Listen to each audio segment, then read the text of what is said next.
பதவி பிரமாண வாக்கியங்களை பார்த்து வாசித்துத்தான் பதவி பிரமாணம் எடுப்பது எல்லா நாடுகளிலும் எல்லா மாநிலங்களிலும் உள்ள வழக்கம். ஒரே ஒரு மனிதர் தான் அந்த பதவி பிரமாணத்தை பார்க்காமல் பதவி பிரமாணம் எடுத்தவர் ஒரே ஒருவர் தான். அவர் அமெரிக்க நாட்டினுடைய குடியரசுத் தலைவராக கருப்பர் இனத்திலிருந்து வந்த பராக் ஒபாமா.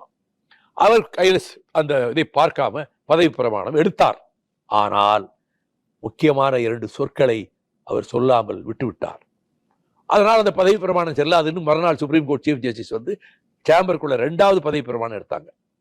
கோடிக்கணக்கான அமெரிக்கர்களுடைய இதயங்களை தன் 18 நிமிட உரையால் ஈர்த்து கவர்ந்தவர், அப்பேற்பட்ட சொற்பொழிவாளர்.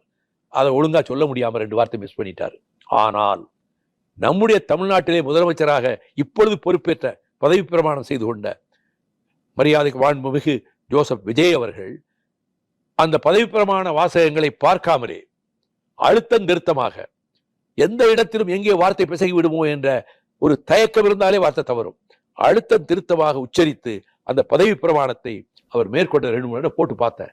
ரொம்ப ஆச்சரியமா இருந்தது. அவர்கிட்டே சொன்ன நேரத்து, Barack Obama failed but you have succeeded.